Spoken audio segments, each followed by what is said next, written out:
All right. Hi, everybody. Thank you for joining us today. I am excited and overjoyed. I'm going to start with our norms. I'm your host, Kimberly Lewis at Let's Talk About Culture. And I just want to start with our norms. So Let's Talk About Culture is a platform to sharpen your tools. We know there are so many resources within our local communities as well as nationwide to support the work that you and I do. We do stand in solidarity for equity, social justice, and change, to make sure we have equality for all. And today, I am privileged and honored after I finished the norms to have a peacemaking guru on. I want to let you know what Let's Talk About Culture is not. It is not a critique of the work of any individual that I have on the platform, because as I acknowledged before, there's so many resources out there, and this is just one in millions out there that I have on here, and I have a fabulous one. So I like to just read this question again that I had on my Facebook.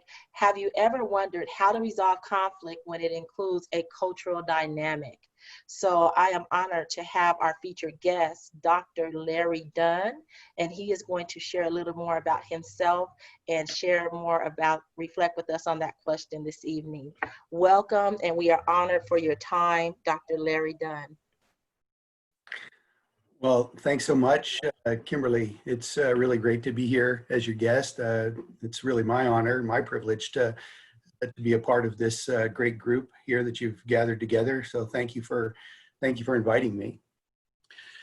Well, I guess, this is Let's Talk About Culture, and my field is conflict.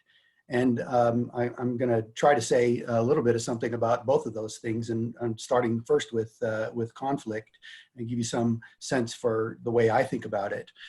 No matter what our background or setting is, conflict is a normal part of our lives, whether we like it or not. But in and of itself, I don't think of conflict as being something that's either good or bad all on its own. We often do think negatively of conflict, though, which in one sense is perfectly understandable because, we all too often see and experience conflict as being harmful. But conflict is also something that can be good. It can be a force for growth and change at many different levels, even when that change is painful, which, it often is. So I guess my perspective is that, yes, it's important to prevent and to resolve violent, destructive, harmful conflict, but sometimes escalating or creating conflict even is also important to bring about needed change. So, I sometimes say that conflict is a kind of dangerous opportunity that comes with both risk, which is kind of the harmful side, the risk of some kind of harm, but also it comes with positive potential, which has to do with growth. So sometime back in 2018 and 2019, when my colleague, Dr. Linda Hoff, and I worked with Fresno Unified in helping to avert a strike, I didn't automatically assume when we were contacted to see if we could help, I didn't automatically assume that resolving the conflict was what was needed at the moment. So at our first meeting, when folks got around the table to kind of help me figure out that, I asked the group, when was the last time that there was a strike in Fresno Unified? And I already knew that the answer was 40 years. And of course, that's what they told me. And over that span of 40 years, they had reached many agreements. Every 2 or 3 years, they had reached an agreement. So the next thing I asked them was, so what's different now? What makes this different? And the answer might be kind of surprising, because what they told me was that nothing was different.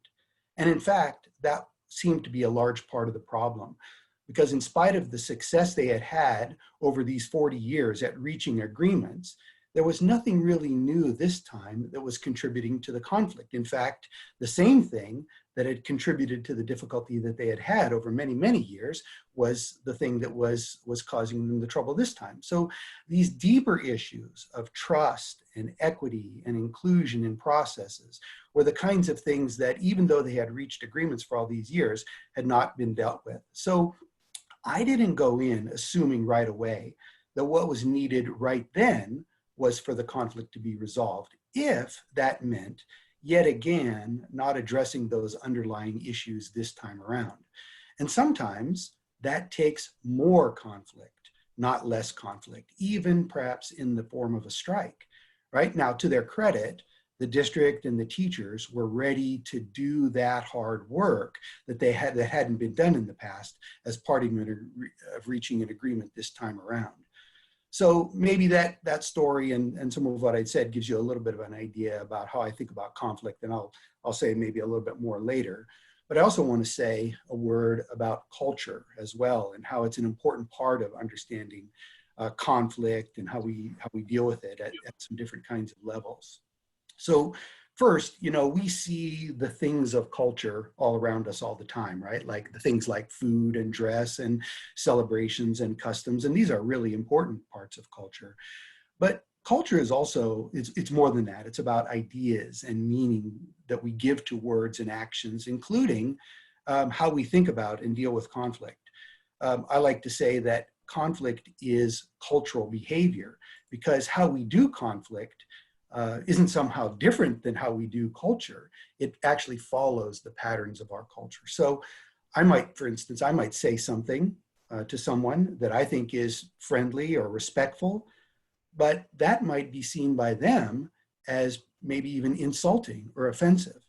And sometimes the conflict that can result from that is really just about these cultural differences. And the United States is a place of, many cultures or subcultures, but it's also a place where certain cultural ideas and practices have become dominant over others historically and today, right? And so that also can be a source of conflict, in addition to just those which we might count as being about cultural differences. So the conflict that we experience about maybe that because of culture can first of all be about these cultural differences and the misunderstandings that are in some ways a normal part of our diversity.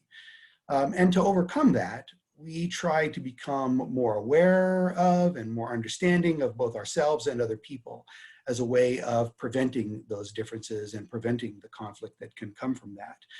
And it's that we can make an effort to do those things, but that may not be enough. It may not impact our interaction with one another really much below the surface, where many of our cultural conflicts are even more deeply rooted. So what's that about? Let me say something more about that. Well, as I said earlier, culture is also about ideas and values, like what we think about things like honesty and responsibility, but also what we mean by things like fairness and justice and peace, just to name a few things that we might talk about. For instance, if you take the phrase, no justice, no peace, that's something we often hear at demonstrations or see on signs or maybe even on bumper stickers, right? Well, one group might hear that as a threat, which says something like, if we don't get justice as we see it, then we're not going to let you have any peace, right? But perhaps the group saying it might mean something like this: you just can't have real peace when there's no justice. And what you call peace falls far short for us, and really hides what's below the surface. And that's the stuff that really needs to be dealt with. So that's how culture, thinking of culture at another level, can be the basis for conflict and a kind of obstacle for resolving it, or certainly making it more difficult. But in order to do that, we've got to kind of go that extra distance and gain greater understanding, try to gain respect for diversity, become more tolerant of others, and develop cultural competency for interacting with different people from different groups. And probably, many of the people joining in with us today have participated in something like that, and as have I. And I would say that too is very important, but there's yet another level of how culture operates that I think it's important to be aware of when we're thinking about conflict. And that's that culture that has to do with sort of these deeper ways in which we interact with one another, the social patterns in relationships between individuals and groups. And it involves some really important things like power, both individual power and systemic power, which, in a way is really about our place as individuals and as members of groups in the community, the ties with others that we have. Maybe the internalized assumptions about rights and privileges that are based on lots of things like wealth and group status and political access and influence. This is the really tough stuff of culture, right? And when culture operates at that level, it can obviously be a cause of destructive conflict.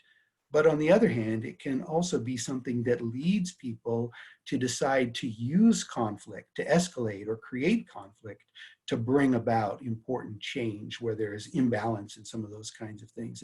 And these are the kinds of things that are being raised and addressed in what we see, happening around us and in our communities today. So as we think about culture and conflict, I think it's really important to be mindful of these different ways that they come together, that they relate to one another.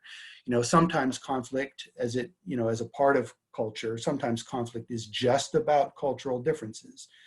But if we label some of these larger, deeper, more important systemic conflicts having to do with things like power and status as just being about cultural difference, then we risk not naming some of these deeper problems that are at the root of so many of our conflicts, like racism, for example, and for what they really are. And I think it's really important that we not try to gloss over some of those conflicts and maybe pretend that they're not something that they are. So if you take, for example, I was thinking, like, what if there was an incident on my university campus, maybe between two different groups of students, where things are said and maybe even more than that happens, and maybe even some things have happened before between these two groups, and then those in charge of kind of sorting the whole thing out and figuring out what's going on, maybe they simply label it as a cultural misunderstanding. Well, it might be that, right? Or it might have started as that, but it also might be about more than that. And if we're too quick to say that it's just about difference or cultural difference, it might mean overlooking something far more serious like racism, right? And of course, making conflict out to be just about cultural differences is always the safer option, right? It's the safer route. And it can be used as a way to avoid the more difficult work of addressing something like racism or homophobia on campuses or in other places, in that example. So let's go back then to this idea that I was talking about earlier about sometimes more and not less conflict is what's needed, and escalating conflict or creating conflict might be the best way to bring about needed change. I mean, this is why people protest, right? Because it calls attention to and raises the stakes for having to deal with things that have been ignored up until that point. We have an old adage in my field that goes something like this: if the only tool you have is a hammer, then everything looks like a nail. So if we talk about conflict resolution processes like mediation, for all the good it can do, it may not be appropriate for a particular conflict at a given point in time, because something bigger than what can take place in a mediation needs to happen. So there's no single approach for dealing with conflict is right for every situation at every time. A conflict might simply not be ready for negotiation, and some other things might need to happen in that conflict before that's the best way for dealing with it or even appropriate. So for me as a peacemaker, I'm always trying to figure out not just how to bring about what Martin Luther King Jr. called negative peace, which is the absence of conflict, the absence of violence, or the absence of war, or whatever other kinds of things. Rather, I'm trying to figure out how do we get to what King called positive peace, where justice is present, where equality and fairness apply to everyone, where people have economic and relational well-being, where Black lives matter as much as white lives, and so forth. This is, I think, the higher kind of goal to go for when you're talking about dealing with conflict, responding to it, resolving it, and so forth. So this really has to do with a way of looking at conflict and understanding how culture operates at a deeper kind of level. I often share with my students that the worst possible thing that I think could have happened when Rosa Parks refused to get up from her seat on that bus was that there would have been a well-intending mediator sitting down somewhere who jumps up and says, "Oh, can I help resolve this conflict right here on this bus?" When in fact, that's not what was needed at that moment in history. That conflict on that bus didn't need to be resolved. That conflict on that bus needed to be the spark for a bigger conflict, for bringing about other kinds of changes that were far deeper, going on in our society.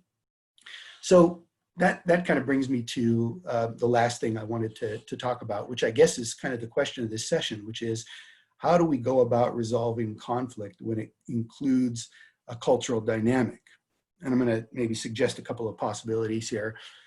First is that we could take a kind of how to deal with cultural differences approach by trying to learn as much as possible about as many cultures and many groups as we can, and then learn and apply techniques that can help to deal with conflict. But one of the challenges of this and why it's so extremely difficult is because no one of us can learn everything there is to know about every group, about every culture. And even cultural groups themselves are very diverse, especially in multicultural settings where people are adopting and changing. They follow and deviate from traditional ways of doing things in their groups and so forth. So we can learn some things that help us to navigate everyday differences of life, everyday cultural differences that help us to avoid conflicts, but its usefulness is really kind of limited to what it is that we're able to learn about, about that. So the alternative to that, which is what I teach my graduate students in our Peacemaking and Conflict Studies program, is to focus on processes for understanding and engaging conflicts that I think can be useful in many different settings. And I'd call this more of an adaptive approach rather than a kind of technical approach to dealing with cultural conflicts. Now, it's impossible for me to spell out what all of those processes are in the time that we have here, but what I can do is maybe share some principles that are kind of at the heart of this approach, and I'll mention maybe 2 or 3 of them here for us to think about. The first thing that I've learned is that you've maybe heard that it's not what you know, but who you know. Well, that's kind of what this principle is, but maybe a little different than that's been used in the past, which is to focus on the who and not the what. So when you're in a situation maybe that's unfamiliar to you or involves some things that you don't know about, to ask who is already doing this work here in this setting, who is already a peacemaker here, who can I connect with, rather than what can I do to resolve this conflict, I think is maybe a place to start. And even I'd say that even when we're asked or expected to help with a conflict in that kind of a situation, maybe just assuming that someone else might be more knowledgeable about what's going on, maybe better positioned or more trusted than you or I are to deal with a conflict. And then find out how I can connect with them, how I can maybe support them, learn from them, and perhaps even work alongside them, in trying to deal with the conflicts in that setting. Secondly, I'd say that, just as we should in any setting, when you are involved, I would say it's really important to carefully observe and look, especially for things that you don't understand or that surprise you or that don't make sense to you. Then I would say it's best to, do your best to kind of set aside what you think is going on, kind of that initial interpretation through your lenses about what you think is happening. Like, for instance, I might say, that person is not being very, understanding or being very forgiving, or that person is being really aggressive. So set that interpretation aside if that's kind of my initial response, and try to find out what it means to those people who are involved, like what's going on from their perspective. And there might be, any number of ways to do this, but just asking somebody that well from the community is a good place to start with trying to kind of figure out what's going on from kind of the inside. And then maybe lastly, I would say that, perhaps in spite of what I said at first, about being careful, I'd say don't be afraid to just jump in and try to help, especially if nobody else is there that is willing to do that.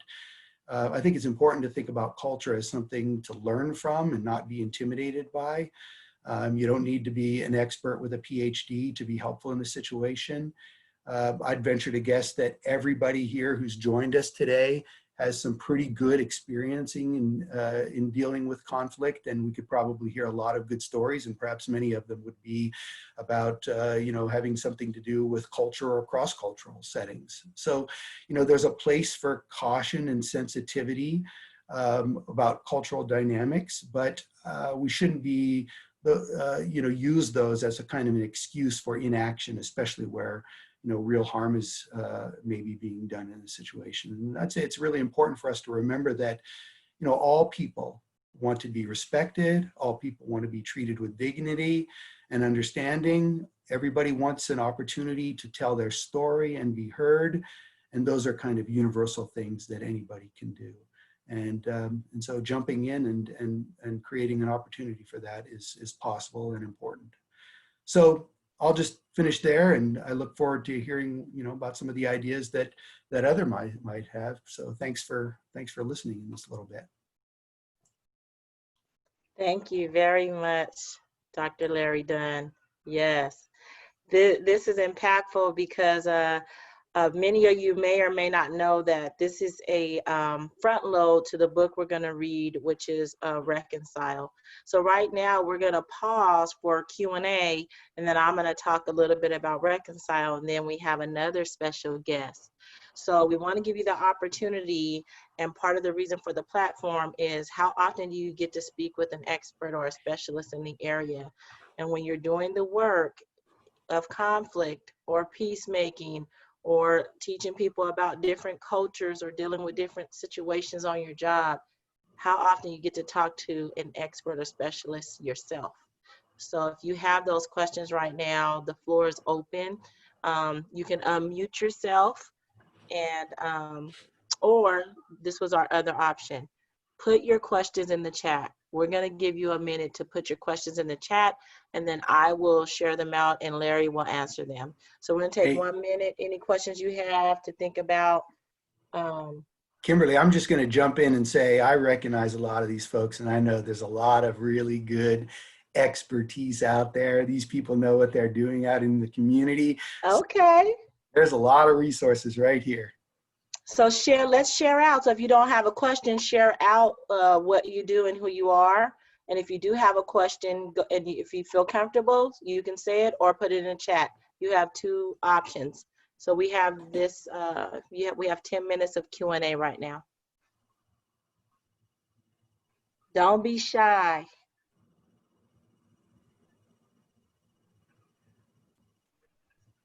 No one has a question? Then I'll ask a question. So I started this platform, Larry, and I thank you for your time. In the midst of this work, I kind of talked with Larry and Tim before this, and you're always going to have challenges when you're doing something good. That's just my personal belief. What advice do you have for me with trying to bring peace and share the like what you said, all people want to be heard and respected. So I want to give honor to voice, and I'm trying to create a platform for people to be vulnerable. And it is a challenge, but I'm doing it intentionally and on purpose, because I notice at work, people come to me, guess what just happened? So-and-so said this. Did you hear what they said? Kimberly. And so I found myself just speaking up for everyone. And I said, what if let's just practice. Let's, kind of like, I don't want to use this term, but I guess it's probably an example, like when someone doesn't have clothes on or something, they're not comfortable, and then they get comfortable wearing, I don't know. That's just an example I give. It's like nakedness if you say something. So that's how it feels. And like, I feel empowered, I think, because I read and I research to have these conversations and then to repair. What advice do you have for me using this platform where it's not really confidential, but it's a platform to practice, and there's so many different opinions and suggestions out there, but I'd like to hear from you, Larry. Wow. I mean, I see a very challenging question posted in chat by my hermana, Vina. Maybe somebody else can get at that question. But, one of the things that, I've really learned is to listen to people, and listening to people is really a way of empowering them, right? People are resourceful. People have their own expertise, their own knowledge, their own experience, and that goes so far.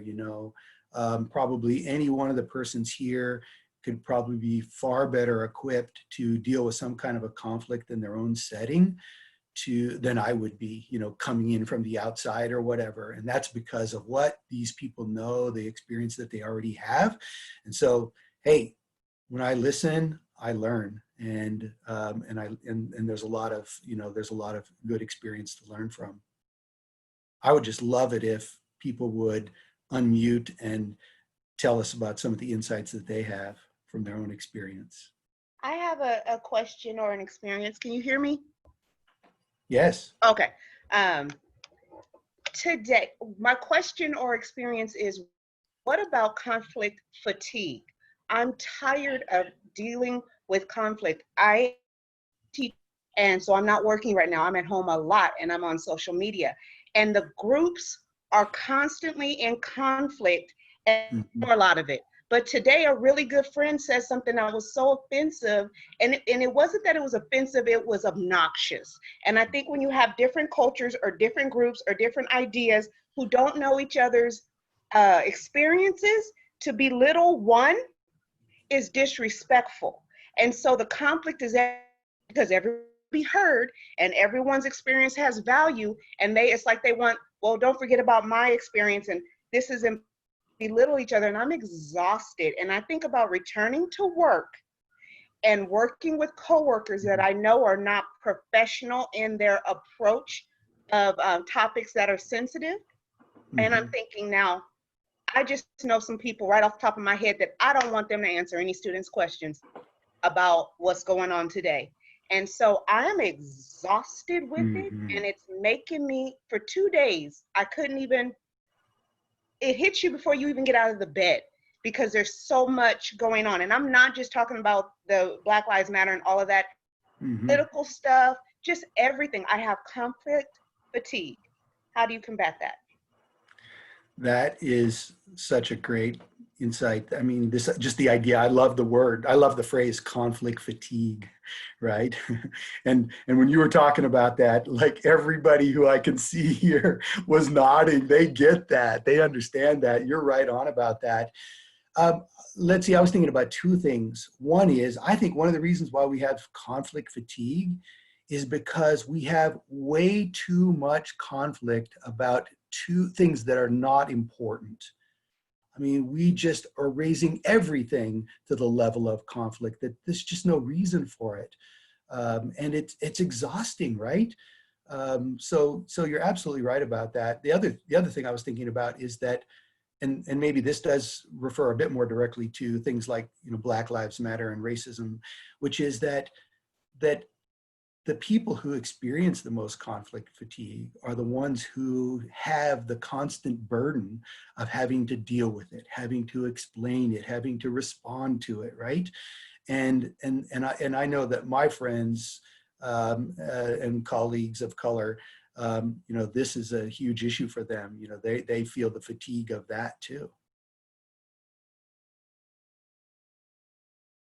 I think the part of your question I didn't answer, the comment that I didn't answer, was how do you deal with it?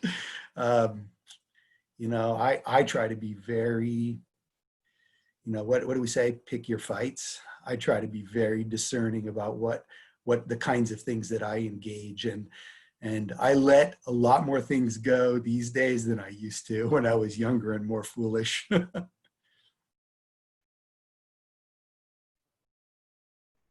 Well, my recommendation is to read Reconcile. That helped me with my conflict fatigue. But I know that's my, not biased in a negative way, in a good way, that I believe that that book will just change your heart and mind and how you look at things. So thank you, Larry. And so, So Reconcile, what I was noticing about Reconcile is exactly what Dr. Dunn was mentioning, is that it's if we can stop the first chapter in Reconcile, we realize, you know, that the most important thing to you in your life is at risk. The most important thing. Maybe it's your child, maybe whatever it is, it's the most important thing. And when that happens, you get so myopic and so focused on truly what the most important thing is, that you get clarity. And I think what we're hearing now is so true. Like, I love the term conflict fatigue. That is such a gift. Thank you. And I think we are dealing with that because we are hearing from the stupid small stuff to, like, why do I have to wear a mask, to the big stuff, like, where are my rights?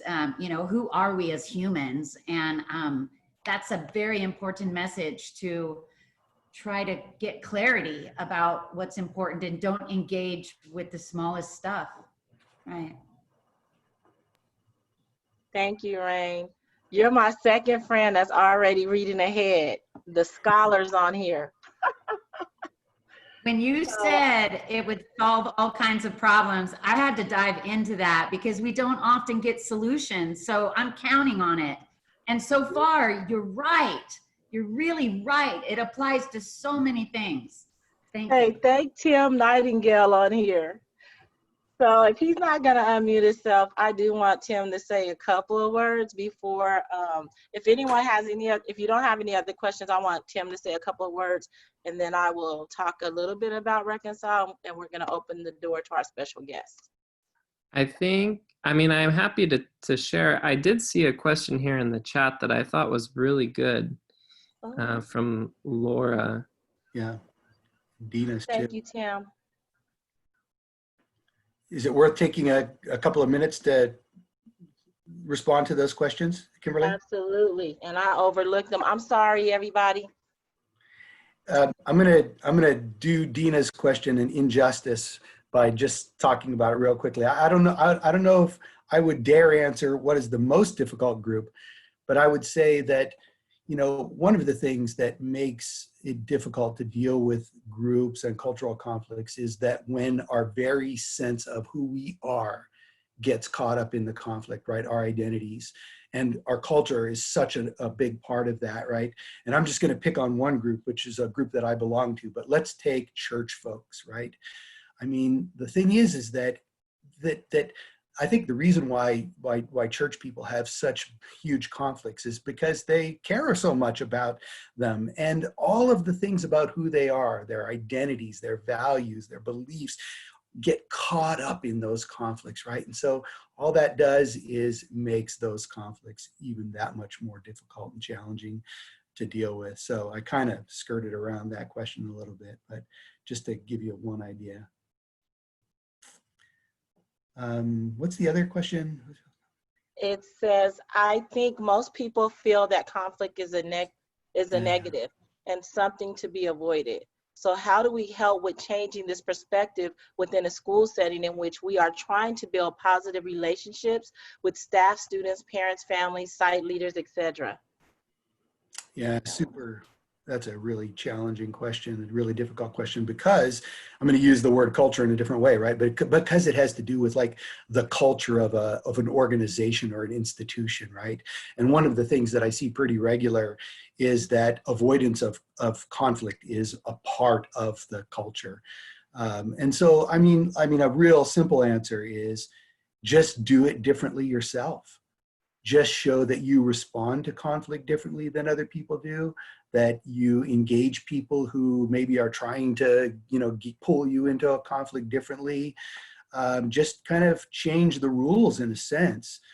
go against the culture a little bit to show that you think that conflict is not a bad thing, not something to be afraid of, not something to avoid, and then model that by how you engage people that you have differences with and difficulties with and maybe even conflict with. That was good, and that's what helped me. And I'm going to try to answer Diana's question about what are the most difficult group in dealing with conflict. I would just say the most difficult, not group, but is self, your thoughts, how you think. Like that, like just point the finger at yourself with that question, because that's what Reconcile did for me. I look at conflict differently now. So even though I know what you mean, there are difficult groups, but I'm gonna approach it in a different way than the way Kimberly would approach it before, like Larry said, in his younger days. So it's very powerful. So I would suggest that as well. And I would tell you, I'm not a salesman for this book or anything. I just read it last year, but it really did change my life. So I'm excited about it. I think we answered all the questions in the chat. Does anybody have a burning question to ask? If not, I'm going to share. Oh, I see one more message. Hold on.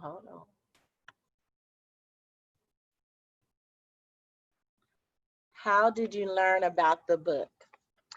So I was part of like a consulting relationship where I was getting some guidance on a situation I was having. And then I had asked, because I'm an avid reader, I just like to learn. I'm like, okay, this person is coaching me, and I'm like, this is good stuff. How does this person know how to do all this? Not that I want to do the person's job, but I wanted to learn from it. And then found out this person, this is what they do. And they said, read this book. And that person is Tim Nightingale. So he recommended this book to me. So after I read the book, I said, Tim, why did you give me this book a long time ago? So I just wanted to read about how to do this work. And I felt like this kind of answers the next part of the agenda. Is I said to myself, if we would learn, how do we know what resources are out there? So I feel like I was suffering in silence, and I was like up against the wall in a situation, just frustrated. And I just was like, wow, if I just had this resource. And it's probably not something we would just all have at our jobs, but when you have conflict, what do you do? Who do you go to? Some people go to their husband. Some people go to their wives. Some people go to their pastor.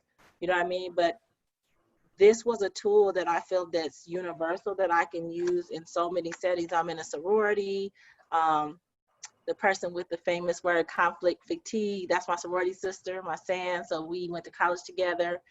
And my nephew's going to go to, where's he going, to Berkeley? No, Howard, no. Harvard. Okay. So anyway, I had to say that right quick because, she's just very intelligent too. So I just wanted to share that looking at it's really inside out work. And so I was going to read a little something, but I don't want to take away from the time of our next guest. But get your copy. We're going to start with chapters 1 through 3. And you can buy it wherever you choose to. We want to support, businesses that are struggling right now, but if you can't find it, it is on Amazon. And I am reading it for the second time myself and just loving every bit of it. And as Raine mentioned, if you have a child, if you have someone dear to you, when you think about your most precious thing, I don't want to give away the book, but it just really allows you to reflect on who you are and how you see conflict as an asset. So next week, July 2nd, get your book, grab your friends. I was even saying I'm gonna call my pastor because in COVID, I called, one of my sisters today just to check on her. And she was like, thank you. Check on somebody and share this work with them and tell them to join us. And if they don't want to get online, they can call in, because this is also healing work as well, as we are all separated from each other. So this is a way for us to connect. So I thank you all for your precious time. But without further ado, I would like to share another one of my sorority sisters, Camille Valentine, MA, peacemaker and conflict resolution expert, is going to share her expertise with us. Well, hello, everyone. I am really, really excited to be here. Thank you very much, Kimberly. I will call her soror in a social setting, and I am very proud that you are here tonight doing this work. I'm also very excited to be amongst my colleagues and my peers, my giants in the field. I am extremely, extremely honored to have sat in on this chat with Dr. Dunn. Dr. Dunn, I don't know if you guys know, but Dr. Dunn was my professor. And Tim Nightingale is also one of my colleagues and leader mentor as well in the business. And both of them have taught me so much. And coming through the program, I came into Fresno Pacific at a time where it was another crisis. It was the real estate market, and I was in real estate at the time. So we had, a crumbling of credit, of the housing market. I mean, my financial market, everything turned upside down. And I came to a point in my own life and in my own conflicts was, what am I going to do, Lord? How am I going to move forward? And I wasn't happy anyway. I was chasing the dollar anyway. So he brought me to Fresno Pacific, and he brought me into such a wonderful community of Mennonite brethren and sisters who embraced me and taught me peacemaking, restorative justice principles, practices, and they have taken root in my spirit. I found my calling.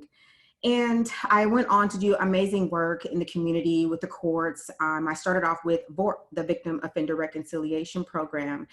And I knew that I was meant to do this work from that moment forward, helping kids get back in school, helping people figure out how to get on one page and discuss things. And it's been a journey. I had conflict within myself. We have intrapersonal conflict, as Kimberly talked about. And that's one of the major things that we're dealing with right now as it relates to how do I fit in? How do I stand out?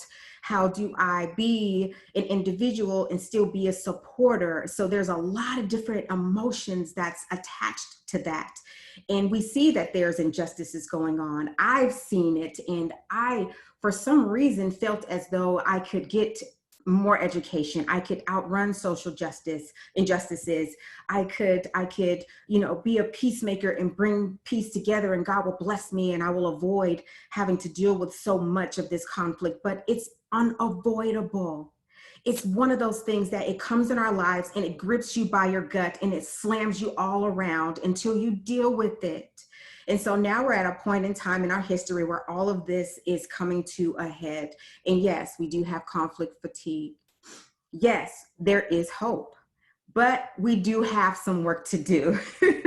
So with the background that I have, the passion in my heart, the fire in my spirit, I saw the George Floyd incident that happened on television, and it rocks me to my core. I literally became unable to function, unable to focus. I am even at this moment shaking because it is one of those things where we have, as a peacemaker, I don't like to choose a side, right? I am to be in the middle. I am to be impartial. My job is not to say who's right or who's wrong. But when you come to a point in time when kids are dying, people are losing their lives, and it's for no reason at all, there has to be a time when we do that work and say, I need to acknowledge a few things. So what came to me with my past, with where I am right now, with where I see humanity and where we need to be, I felt in my spirit, start a virtual peace circle. So check out www.virtualpeacecircle.com. And when you talk about doing introspective work, when you talk about connecting with other people, learning from other cultural perspectives, Dr. Dunn talked about cultural competency and how that could be of use to you to understand people's perspective and what they're experiencing. that helps me see things from a white perspective. Like, why are you guys burning up all of your stuff? Why is it in your community? This is where you live. This is where you, like, why? Why are you guys doing this? And for the other perspective, what else are we to do? They're grabbing our kids by their necks and they're slamming them on the ground, and we are not to say anything. What can we do?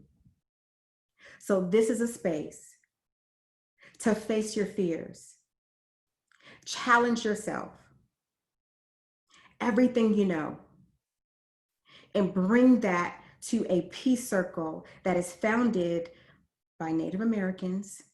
They've used this for millennia, right? Anytime that there was some issues between their neighbors, this is what they did to connect. It's not a hierarchy.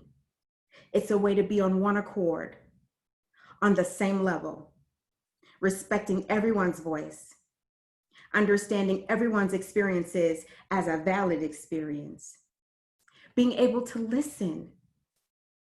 We've been doing a 5-day repair the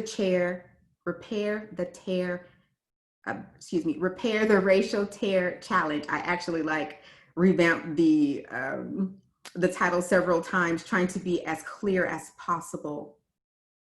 And it's starting to take root at this time, and people are becoming emotional. This is a way to break down those barriers and see each other for who we really are. And it's not about race, black, white. It's not about any of those things. It's only one race. That's the human race. And so this is where I invite people into this space to be not judged by how they are thinking, not judged by how they were raised. Just to bring yourself. All that's needed is for you to speak from your heart, to not be disrespectful to anyone else, and to be willing to learn from other people, from other hemispheres of thoughts, right? Sometimes it's a completely different viewpoint, but it doesn't mean you have to accept it. We're just asking you to listen to it. So my work as a peacemaker has gone deeper. I feel this in my gut, that this has to be a space that is sacred and where people of all races and nations can come, listen, connect, and heal.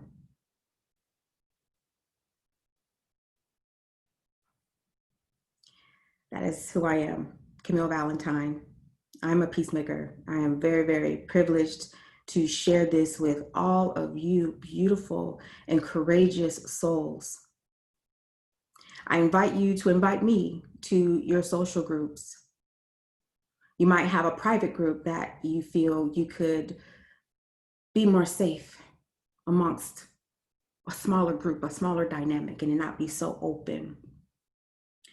But tonight we're dealing with, our starts at 7, so we've been doing 5 days in a row. This is our 4th night, and it's been very, very interesting. We started off with dealing with law enforcement. How do you have those conversations? How do you bridge the gap between law enforcement and the community? And then we delve into, our biracial children, our biracial people who are stuck between both worlds. How do you decide? How do you choose between yourself? We are more than just the sum of our parts, right? I'm more than just what you see. Our DNA shows us that. So we deal with white privilege. We had that. What is white privilege? What does it look like? What does it feel like? Tell me about that. So tonight we're dealing with what happens when, our kids are caught up in the system and we are not able to do anything about it. This is my work. Bless you all. Thank you so much for your time and for listening and for opening your hearts to me. Thank you, Kim. Awesome. Wow. Thank you. That's amazing. Amazing work. Please take note in the chat of the website to learn more about the Virtual Peace Circle at virtualpeacecircle.com. Share this with a sister or brother in need or a group. Share this resource. Anybody have any questions? Is that your hand up or a clap, Raine? All right, we're giving a clap.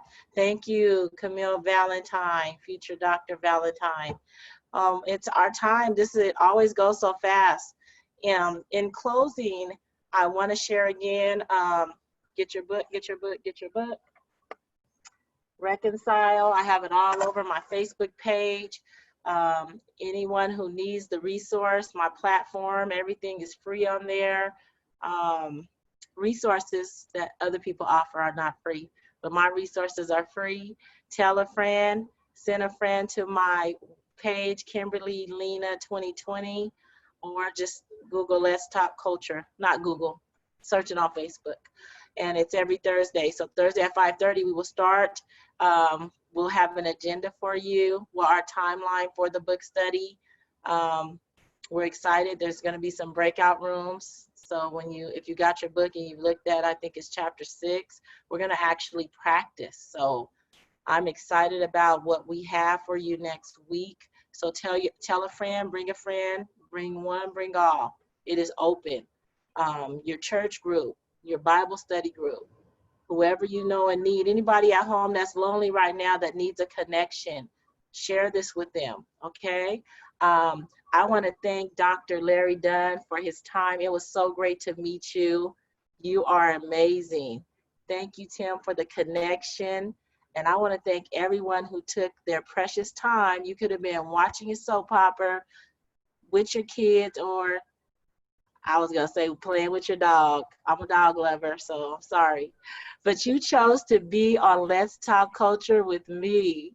I appreciate you, and I hope to see you back Thursday so that we can change the world together. I believe we can. So we are all in this together. Any closing remarks? If not, we're finishing right on time at 6:30. All right, everybody be safe. Be safe. Thank you, Larry. Have a good evening. Thank you, Tim. And I will Good to see you. you too. Thank you. Thank you, everybody. Enjoy your evening. Bye. Bye. Hey, Kathy, New Orleans. Yoritzi. Wow, such a long time. I haven't seen you.